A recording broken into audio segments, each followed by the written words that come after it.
une petite capsule vidéo pour parler du guide d'études sur le chapitre 4. Je vais passer sur chacun des points rapidement et je vais vous dire qu'est-ce que je vais parler sur les points. C'est pas une liste exhaustive, mais c'est plus pour vous guider sur c'est quoi les choses que j'aimerais que vous sachiez pour chaque point. Et juste avant de parler des points un par un, on voit premièrement pour ce guide d'études-là, il y en a quand même beaucoup moins que le dernier examen. Donc, on peut voir qu'il va être un petit peu moins grand en termes d'études. Et je vous ai fait une liste des exercices que je trouve importants pour l'examen. Donc, premièrement, les exercices dans le document de révision sur les changements que je vous ai donnés en même temps que le laboratoire.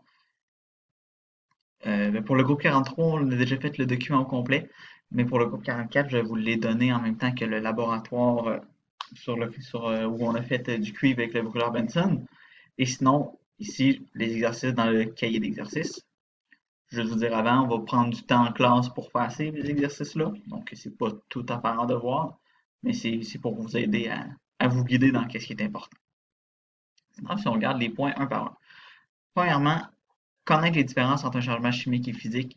Je veux que vous soyez capable de me dire c'est quoi la différence. Exemple, vous me dites c'est un changement chimique, pourquoi?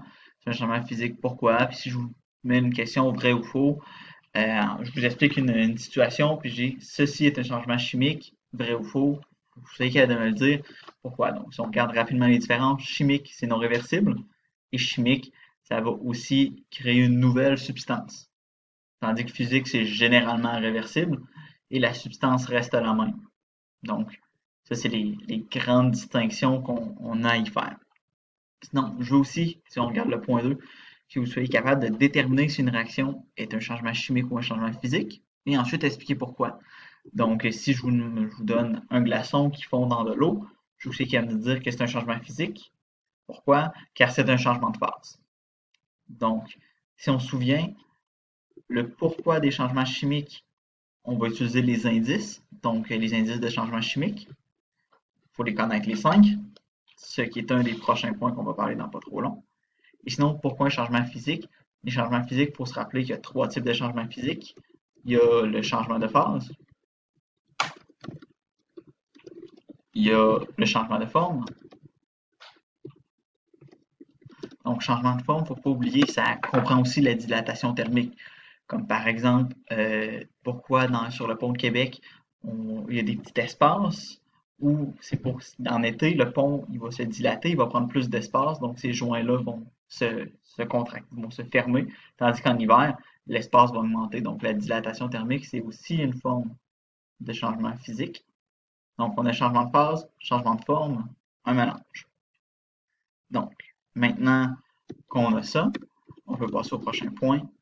Différencier les termes suivants. Là, je veux que vous soyez capable de me différencier un élément, un composé, un atome et une molécule. Je veux que vous soyez capable, si je vous donne la définition, de me dire ah, ça c'est la définition d'une molécule, ça c'est la définition d'un composé.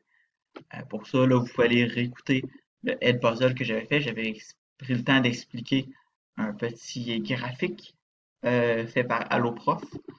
Je l'avais mentionné dans la petite vidéo, donc là, ça vaudrait la peine d'aller vérifier ça si on a de la difficulté avec ça.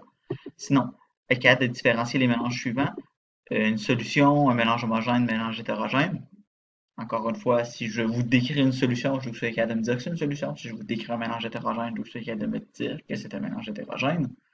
Maintenant, connaître les 5 indices de changement chimique. Il faut les connaître les 5. Ça, on n'a pas le choix parce que je vais vous donner certaines situations. Je vais vouloir que vous me dites c'est quoi? C'est un changement chimique ou physique, puis chimique, pourquoi, à l'aide de quel indice? Il va falloir les connaître. Sinon, reconnaître une équation qui représente une oxydation. Donc, si je vous donne une liste de, exemple, 10 équations, je veux que vous soyez capable de me dire laquelle ou lesquelles de ces équations-là représentent une oxydation. Mais si vous voulez, pour vous pratiquer avec ça dans le cahier d'exercice, le numéro 12, donc je l'ai écrit ici, là, mais le numéro 12 dans le cahier d'exercice, il est beaucoup là-dessus. Donc, si vous êtes capable de bien faire le numéro 12, vous êtes bien pour ce point-là. Je vais l'écrire, numéro 12, cahier. Sinon, comprendre ce qu'est le triangle de feu. Donc là, je veux que vous soyez capable de me dire c'est quoi le triangle de feu, pourquoi on fait un triangle de feu, et aussi, je veux que vous soyez capable de me différencier les 3 composants.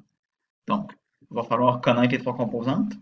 Donc, j'ai un combustible, un carburant, un point d'ignition. C'est quoi ces trois choses-là? Qu'est-ce que ça veut dire? Ça marche quoi en hiver? Puis, si je vous donne une mise en situation, comme il y a dans le cahier d'exercice, il y en a certaines, je vous invite de me dire euh, quel le point on attaque dans cette situation-là. Exemple, les pompiers, quel point ils attaquent, une porte étanche, ce type de choses-là. Je vous suggère de le faire. Donc, ça va vraiment se faire avec les exercices dans le cahier.